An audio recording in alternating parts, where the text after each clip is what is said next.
अगर आप ट्रेडिंग करते हैं और आपका बार बार लॉस होता है तो आप 5 चीज़ें ट्रेड लेने से पहले पक्का मिस करते होंगे, जिसके कारण आपका बार बार एसएल हिट होता है और आपका लॉस होता है। तो आज हम वो 5 रूल जानेंगे और आप उस 5 रूल को फॉलो करके आप ट्रेडिंग जर्नी में अच्छा खासा इंप्रूव कर सकते हैं अपनी ट्रेडिंग को, ठीक है। सो आज चलो बिना देरी किए स्टार्ट करते हैं। वो 5 रूल क्या है जिससे हम सीख के अपने ट्रेडिंग जर्नी को इनहेंस कर सकते हैं और प्रॉफिटेबल ट्रेडर बन सकते हैं, ठीक है। सो आज हमारा डे 53 है। तो आज हम देखते हैं कि 5 पॉइंट क्या इंपॉर्टेंट, ठीक है। तो बिना देरी के चलिए स्टार्ट करते हैं। सो ट्रेड लेने से पहले 5 इंपॉर्टेंट चीज क्या है हम वो देखते हैं, ठीक है। एक सेकेंड। सो यहाँ पे देख सकते हो ये पांचों पॉइंट मोस्ट इंपॉर्टेंट है। 1 2 3 4 5, तो पांचों पॉइंट वेरी वेरी इंपॉर्टेंट, जिसके कारण अधिकतर बिगिनर ट्रेडर ये फॉलो नहीं करते हैं, जिसके कारण उनका एसएल बहुत ज़्यादा हंट होता है, ठीक है।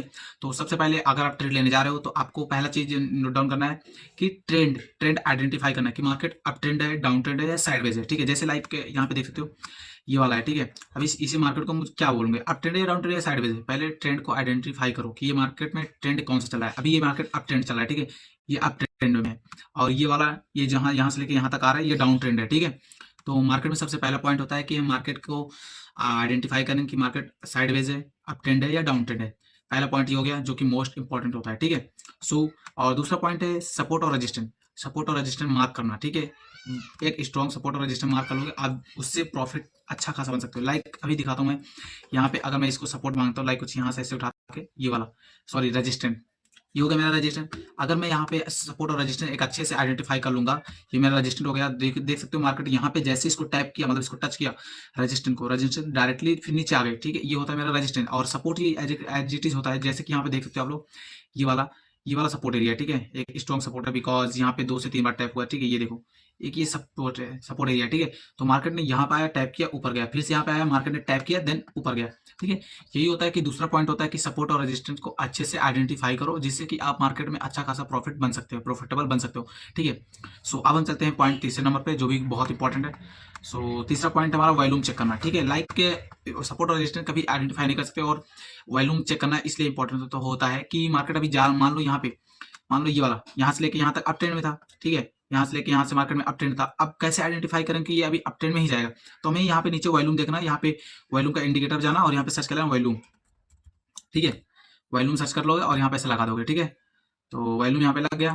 ध्यान से देखो, ये देखो ये नीचे जितना बार दिख रहा है आप लोगों को, इसी को वॉल्यूम बोलते हैं, ठीक है। सो आप लोग ध्यान से देख रहे होंगे कि यहाँ पे मार्केट आई, तो ये हमें वॉल्यूम इसलिए देखना है यहाँ पे वॉल्यूम कितना ज्यादा है। तो मार्केट का मतलब है कि अब मार्केट यहाँ बेरिश कैंडल बनाई, देख सकते हो यहाँ पे बेरिश कैंडल बनाई और यहाँ पे भी मार्केट बुली क्या बोलते हैं वॉल्यूम बहुत ज्यादा है। सो यहाँ से हमें आइडेंटिफाई में वो क्या बोलते हैं एक सिग्नल मिल जाता है कि यहाँ से मार्केट रिवर्स कर सकता है, ठीक है। तो यहाँ से अभी अप ट्रेंड में था, अभी ये चेंज होकर डाउन ट्रेंड में हो जाएगा, ठीक है। तो वॉल्यूम चेक करना मोस्ट इंपॉर्टेंट होता है, जिससे हमें ये पता है, एक एक्स्ट्रा एविडेंस मिलता है, जिसके कारण हमें ये पता चलता है कि मार्केट अब यहाँ से रिवर्स कर सकता है, ठीक है। सो मार्केट ये अभी यहाँ से लेके यहाँ तक अप ट्रेंड था, मार्केट यहाँ पे मार्केट गिर भी रहा है और वॉल्यूम भी ज्यादा हो रहा है। मार्केट गिर रहा है, वॉल्यूम ज्यादा हो रहा है, तो मतलब यहाँ से मार्केट रिवर्स कर सकता है, अप ट्रेंड से डाउन ट्रेंड हो सकता है, ठीक है। एज इट इज यहाँ पे होगा, जैसे यहाँ पे अभी डाउन ट्रेंड में था तो मार्केट का वॉल्यूम सॉरी मार्केट अब अप ट्रेंड जाने लगा और वॉल्यूम भी अप ट्रेंड जाने लगा, तो मार्केट अब यहाँ से और ज्यादा अप ट्रेंड में जा सकता है।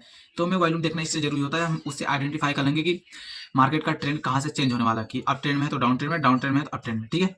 सो अब हम चलते हैं पॉइंट नंबर चौथा, रिस्क और रिवॉर्ड। रिस्क रिवॉर्ड, ठीक है। रिस्क रिवॉर्ड मोस्ट इंपॉर्टेंट होता है इन ट्रेडिंग जर्नी में। अगर आप रिस्क रिवॉर्ड मैनेज नहीं करके चलोगे तो आप चाहे 1 लाख लाओगे, 2 लाख लाओगे, आपका लॉस होना कंफर्म है, ठीक है। आप गंवा दोगे मार्केट में। सो रिस्क रिवॉर्ड बेसिकली आप मैनेज कर सकते हो, जैसे आपका 100 रुपए है तो अपना उसका 2% लोगे, 2 रुपए ऐसे लोगे और 4 रुपए उसका वो लोगे टेक प्रॉफिट, ठीक है। सो मान लो मार्केट अभी यहाँ पे चल रही है, ठीक है। मार्केट यहाँ पे चल रही है, आपने यहाँ पे एंट्री बनाया और आपका ऐसा रखा आपने यहाँ पे, लाइक कुछ इस वाले पॉइंट पे ऐसा रखा, ठीक है। और रिस्क और रिवॉर्ड मैनेज करना बहुत ही ज्यादा इंपॉर्टेंट है। और रिवॉर्ड आपने रखा यहाँ पे, ठीक है, लाइक कुछ यहाँ पे, तो देख सकते हैं यहाँ पे रिस्क रिवॉर्ड मैनेज करना कितना ज्यादा इंपॉर्टेंट होता है। बिकॉज मार्केट में अगर आपको सर्वाइव करना है तो रिस्क रिवॉर्ड मैनेज करके चलना ही पड़ेगा, ठीक है। तो आपने रखा टेक प्रॉफिट यहाँ पे और अपना ऐसा रख दिया यहाँ पे, ठीक है।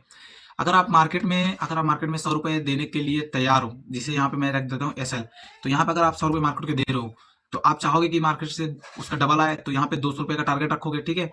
तो यहाँ पे 200 का टारगेट रखोगे, सॉरी मार्केट में यहाँ पे 200 का टारगेट रखोगे। यही होता है रिस्क और रिवॉर्ड मैनेज करना। और ये चीज रिस्क रिवॉर्ड मैनेज करने के लिए सबसे ट्रेड लेने से पहले हमें ये सारी चीज देखनी होगी कि मुझे मान लो यहाँ पे एंट्री करनी है, ठीक है। मान लो मुझे इस वाले जोन पे एंट्री करनी है, यहाँ पे एंट्री करनी है।